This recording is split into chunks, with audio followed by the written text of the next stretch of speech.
आज की इस वीडियो में मैं आपको सुनाने वाली हूँ सोमवार व्रत कथा। हे भोलेनाथ, इस कथा को कहने सुनने और हुंकारा भरने वाले सभी भक्तों के जीवन से हर दुख दूर करना, सभी की मनोकामनाएं पूर्ण करना।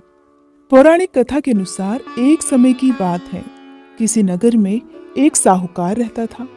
उसके घर में धन की कोई कमी नहीं थी, लेकिन उसकी कोई भी संतान नहीं थी। इस कारण वो बहुत दुखी था। पुत्र प्राप्ति के लिए वो हर सोमवार व्रत भी रखता था और पूरी श्रद्धा के साथ शिव मंदिर जाकर भगवान शिव और माँ पार्वती की पूजा भी किया करता था।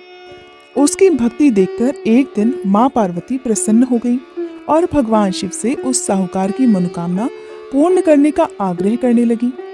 देवी पार्वती की इच्छा सुनकर भगवान शिव ने कहा कि हे पार्वती, इस संसार में हर प्राणी को उसके कर्मों का फल मिलता है और जिसके भाग्य में जो हो उसे भोगना ही पड़ता है। लेकिन पार्वती जी ने साहूकार की भक्ति का मान रखने के लिए उसकी मनोकामना पूर्ण करने की इच्छा प्रकट की। माता पार्वती के आग्रह पर भगवान शिव ने साहूकार को पुत्र प्राप्ति का वरदान तो दे दिया, लेकिन साथ ही ये भी कह दिया कि उसके बालक की आयु केवल 12 वर्ष की होगी। माता पार्वती और भगवान शिव के बीच इस संवाद को वो साहूकार सुन रहा था। उसे ये बात सुनकर ना तो खुशी हुई और ना ही दुख, बल्कि वो पहले की तरह भगवान शिव की पूजा करता रहा और उपवास भी रखता रहा। कुछ समय के बाद साहूकार के घर एक पुत्र का जन्म हुआ। जब वह बालक 11 वर्ष का हुआ तो उसे पढ़ने के लिए काशी भेज दिया गया। साहूकार ने पुत्र के मामा को बुलाकर उसे बहुत सारा धन दिया और कहा कि तुम इस बालक को काशी विद्या प्राप्ति के लिए लेकर जाओ और रास्ते में यज्ञ भी कराते जाना। जहां पर भी यज्ञ कराओ वहां ब्राह्मणों को भोजन कराते हुए और दक्षिणा देते हुए ही आगे बढ़ना। आप दोनों मामा भांजे इसी तरह यज्ञ कराते और ब्राह्मणों को दान दक्षिणा देते हुए काशी की तरफ चल पड़े।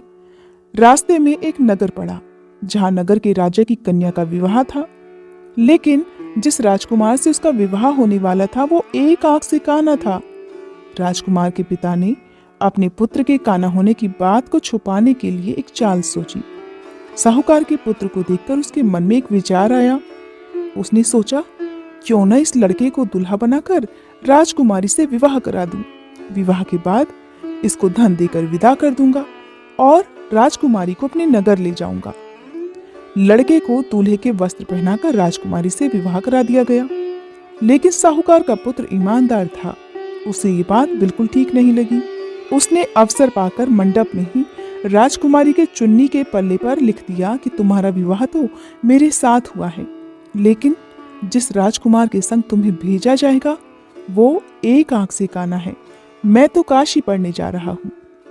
जब राजकुमारी ने चुन्नी पर लिखी बातें पढ़ी तो उसने अपने माता पिता को ये बात बताई। तब राजा ने अपनी पुत्री को विदा नहीं किया, जिससे बारात बिना दुल्हन के ही वापस चली गई। दूसरी ओर साहूकार का लड़का और उसका मामा काशी जा पहुंचे। वहां जाकर उन्होंने यज्ञ किया। जिस दिन लड़के की आयु 12 साल की हुई उस दिन भी यज्ञ रखा गया। लड़के ने अपने मामा से कहा, मामा, आज मेरी तबीयत कुछ ठीक नहीं है। मामा ने कहा कि तुम अंदर जाकर सो जाओ। शिव जी के वरदान अनुसार कुछ ही देर में उस बालक के प्राण निकल गए। मृत भांजे को देखकर उसके मामा ने विलाप करना शुरू कर दिया।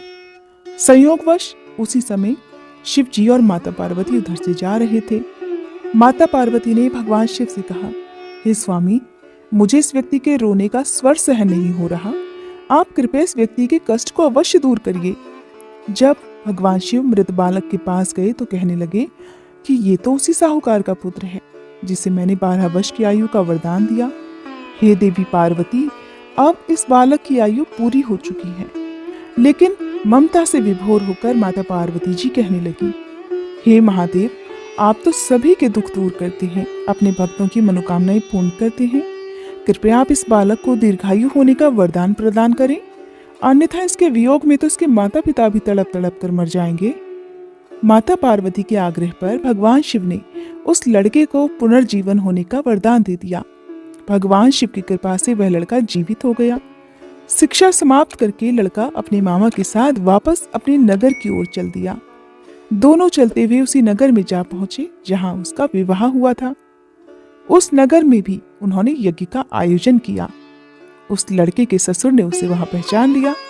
और महल में ले जाकर उसकी खूब खातिरदारी की और फिर ढेर सारा धन देकर अपनी पुत्री को उसके साथ विदा कर दिया।